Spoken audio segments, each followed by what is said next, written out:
लिए एक एक पैसे के लिए तड़पा दिया, रुला दिया, फिर समझते हो जन्नत तुम्हारी है। माँ बाप को रुलाकर आज तक किसी को जन्नत नहीं मिली। अगर जन्नत ही के तलबगार हो, बाप के हाथ को चूमो, माँ के कदम को चूमो, अल्लाह रब्बुल इज्जत तुम्हें जन्नत में आला मकाम अता फरमाए। बेशक, सुभान अल्लाह, सुभान अल्लाह।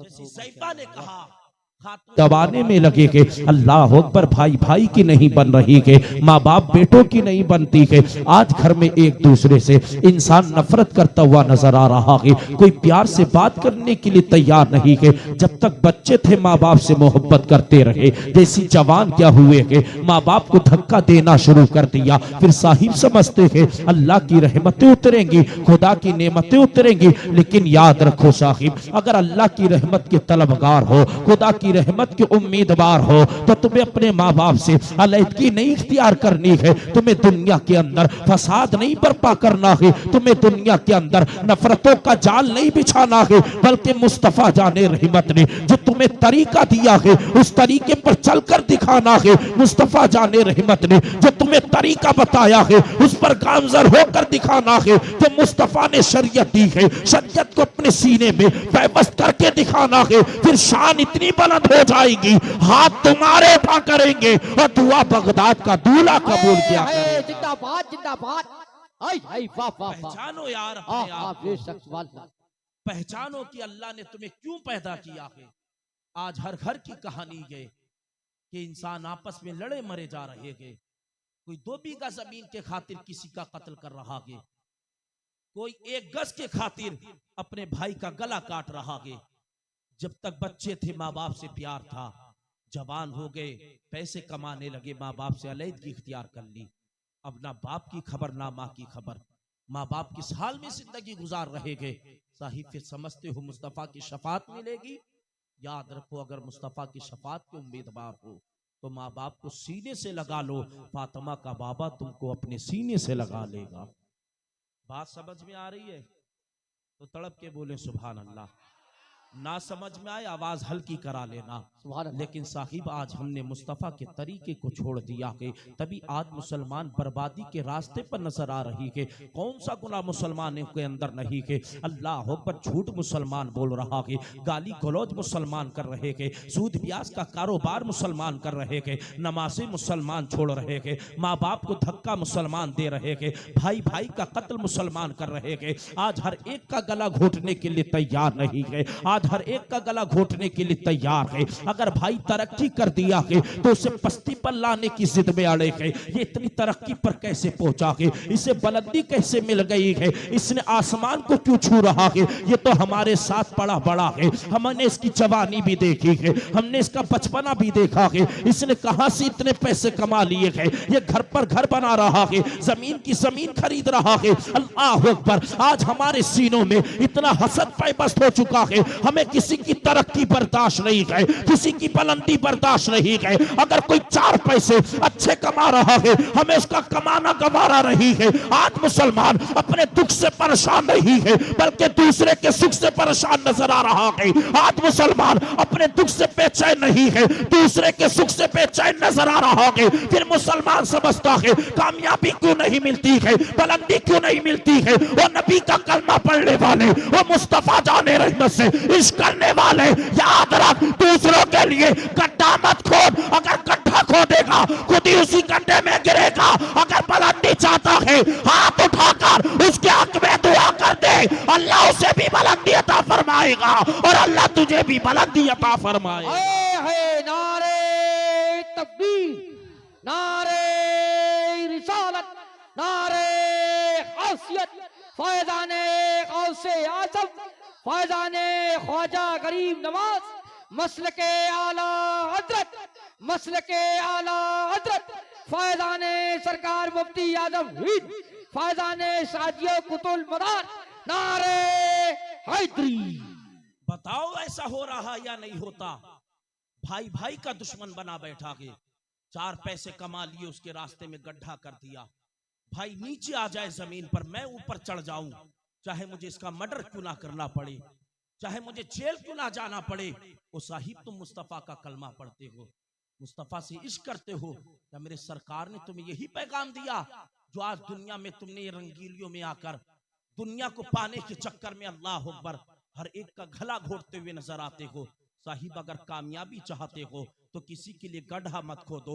अगर तुम किसी के लिए गड्ढा खोदोगे तो एक दिन तुम्हें उसी गड्ढे के अंदर गिरना पड़ेगा। आओ मेरे मुस्तफ़ा की तरफ चलते हैं। अल्लाह अकबर। जब मेरे मुस्तफ़ा जाने रहमत ने ऐलाने नबूवत फरमाया था, सरकार ने फरमाया, ओ लोगों, अल्लाह ने मुझे आखिरी पैगंबर बनाकर भेजा है, अल्लाह ने मुझे नबी बनाकर मबूस फरमाया है। अल्लाह अकबर। मुस्तफ़ा की जब शोहरत आम हुई है, लोग मुस्तफ़ा का कलमा पढ़ने लगे हैं, मुस्तफ़ा की बातें करने लगे हैं, सरकार की बातें करने लगे हैं, इस्लाम के दामन में आने लगे हैं, इस्लाम से प्यार करने लगे हैं, इस्लाम से मोहब्बत करने लगे हैं। तो अल्लाह अकबर। अबू जहल मुस्तफ़ा का बहुत बड़ा दुश्मन, उसने कुफ्फार मक्का को बुलाया था और बुलाने के बाद उसने कहा था कि आज एक ऐसी मीटिंग करते हैं, एक ऐसी प्लानिंग करते हैं कि मैं बीमारी का बहाना बनाऊंगा और जब मुस्तफ़ा मेरी अयादत को आएंगे। सरकार का ये अखलाक था, सरकार का ये तरीका था। जब मुस्तफ़ा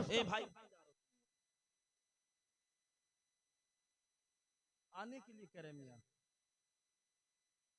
अच्छा तो आप लोग वहां 4-5 लोग पहुंच जाएं, बाकी इधर तवज्जो दें।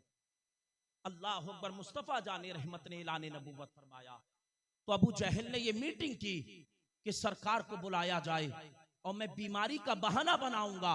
वो भाई सुने जो दूसरों के लिए गड्ढा खोदा करते गए, देखो एक दिन इंसान उसी गड्ढे में गिरते नजर आता है।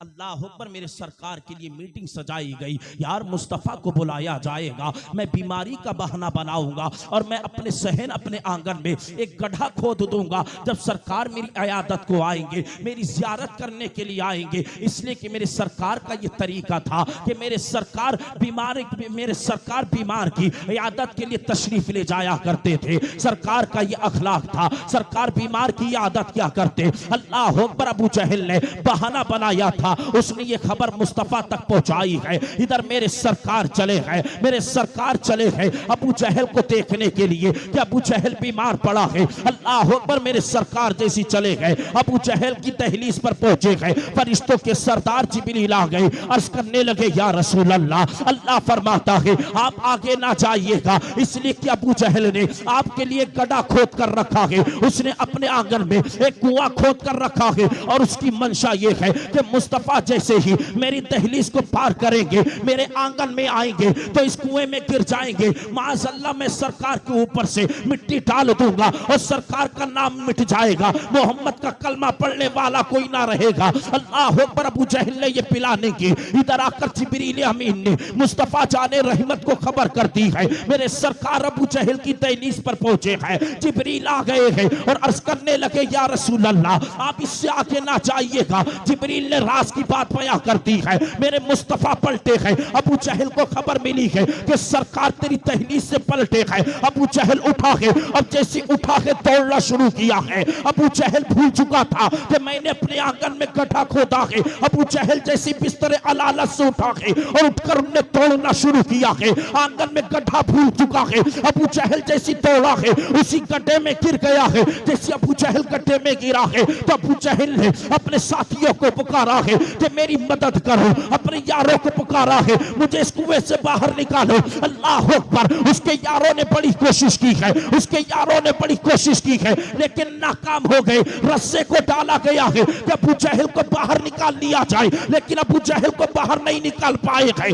उसके बाद अबू जहल ने कहा था, ओ लोगों सुनो, अगर मुझे कुएं से बाहर निकालना है तो जाओ मोहम्मद को बुला कर लाओ, मोहम्मद मुझे कुएं से निकालेगा। अल्लाह अकबर। लोग दौड़े दौड़े मुस्तफ़ा जाने रहमत की बारगाह आलिया में आए थे, हाथ जोड़कर अर्ज करते हैं, हुजूर जो अबू जहल ने आपके लिए गड्ढा खोदा था खुद उस गड्ढे में गिर गया है। या रसूल अल्लाह हमने बड़ी कोशिश की है, अबू जहल निकलता नहीं है। मेरे सरकार आए हैं, उस कुएं के करीब पहुंचे हैं, उस गड्ढे के करीब पहुंचे हैं। मुस्तफ़ा जाने रहमत ने फरमाया, अबू जहल बता, जो दूसरों के लिए गड्ढा खोदता है इंसान खुद उसी गड्ढे में गिरता है। जैसी इतनी बात कही है, अबू जहल कहता है या रसूल अल्लाह मुझे कुएं से बाहर निकालिए, मुझे गड़े से बाहर निकालिए। मुस्तफा फरमाते हैं वो अबू जहल सुन ले क्या मेरा कलमा पड़ेगा? अबू जहल ने कहा था हाँ या रसूल अल्लाह मुझे गड़े से बाहर निकाल लीजिए, आपका कलमा पढ़ूंगा, इस्लाम को सीने में महफूज कर लूंगा,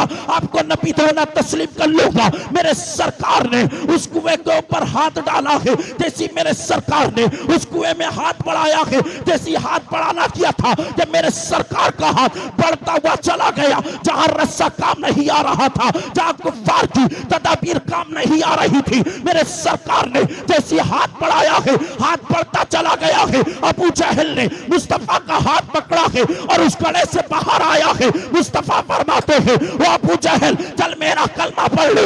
अबू जहल कहता है ओ मोहम्मद सुनो ये तुम्हारा जादू है, गैब से आवाज आई है ओ दुनिया वालों सुनो, मैंने मोहम्मद को जादूगर बनाकर नहीं भेजा, मैंने अपने हबीब को रहमतुल लिल आलमीन बनाकर भेजा है। मेरा हबीब जिसके हक में दुआ कर देता परवरदिगार उसकी दुआ को कबूल फरमा लेता। नारे तकबीर, नारे रिसालत, नारे गौसियत, फैज़ाने गौसे आज़म, मसलके आला हज़रत। दूसरों के लिए गड़ा खोदने वाला एक दिन उसी गड़े में गिरता है। अल्लाह, आज हम एक दूसरे के लिए गड़ा तो खोद रहे गए, भाई भाई में नफरत बनाकर पैदा गए। इंसान तमाम लोगों को शादी में पूछ रहा है वो चचा तू भी आना, नब्बन गुड्डू पप्पू सब आना, लेकिन जो घर का सगा भाई है उसको दावत नहीं दी जाती। वो साहिब मैं तुझसे पूछना चाहता हूँ यार, तू तो मुस्तफा का कलमा पढ़ता है, मुस्तफा से इश्क करता है, ये कैसा तेरा इश्क है यार? तू जमाने की दावत कर रहा है, तेरे घर के अंदर जो सगा भाई है तूने उसकी दावत नहीं की। फिर समझता है यार मुस्तफा राजी होंगे। साहिब मुस्तफा जाने रहमत ने उम्मत को ये पैगाम दिया है कि दिल जोड़ो, मोहब्बतें आम करो। जिस दिन तुमने लोगों के दिलों के साथ खेलना बंद कर दिया है और लोगों के दिलों को समझना शुरू कर दिया और उनके दिलों को जोड़ना शुरू कर दिया है, मुस्तफा फरमाते हैं जो किसी का दिल जोड़ देगा मोहम्मद उसे जन्नत अता फरमाएगा। कहां हम दिल जोड़ रहे हैं साहिब? हम तो दिल तोड़ने की बातें करते थे। 9 महीने माँ ने पेट में रखा, खून से सींचा, हर दर्द को बर्दाश्त किया। अगर तूने लात भी मारी ना तो माँ ने उसको भी बर्दाश्त किया। अब माँ ने दूसरे घर मजदूरी की, किस दिन के लिए मजदूरी की साहिब? क्या तूने बुढ़ापे में एक चपाती के लिए रुला दे? तेरे बाप ने तपती हुई धूप में मेहनत की, किस लिए मेहनत की? क्या तूने बुढ़ापे में एक चारपाई के लिए रुला दे? लेकिन साहिब आज जैसी औलाद की शादी क्या हुई? औलाद ने सबसे पहले एक काम किया, 3-4 महीने माँ बाप के साथ रहा। 3-4 महीने के बाद कहने लगा ओ बाबा अब हमारी तुम्हारी नहीं बनती है, ऐसा करो अब हमें अलग कर दिया जाए। अल्लाह अकबर, तेरी माँ बाप से नहीं बन रही थी, जब तक तू जवान था माँ बाप से बनती रही, बचपना था माँ बाप से बनती रही। अब तेरी शादी क्या हो गई? अब तेरे माँ बाप से नहीं बन रही है। साहिब हमने खटोला उठाकर उनका हमने झोपड़ी में डाल दिया है, खपड़ेल में उन्हें फेंक दिया है। खुद के बच्चों के लिए गर्मियों में एक से एक अच्छी चीज का इंतजाम किया है, पंखों का इंतजाम किया। अब ये सर्दियां चल रही है, खुद के बच्चों के लिए एक से एक नई रजाई का हमने इंतजाम किया है, एक से एक अच्छे गद्दे का इंतजाम किया।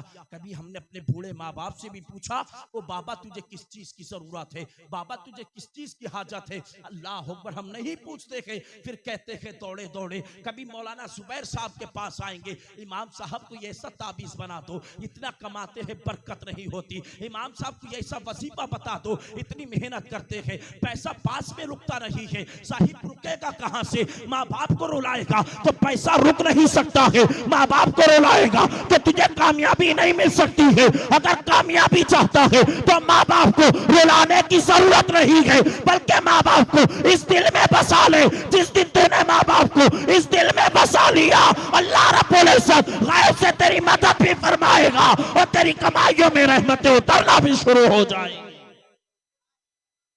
लेकिन हम नहीं जानते साहिब, हमें नहीं पता यार, बस हम ये समझते हमारे ऊपर बुढ़ापा नहीं आएगा, जैसा दुनिया के अंदर करोगे वैसा तुम्हारे साथ सुलूक किया जाएगा। बेशक।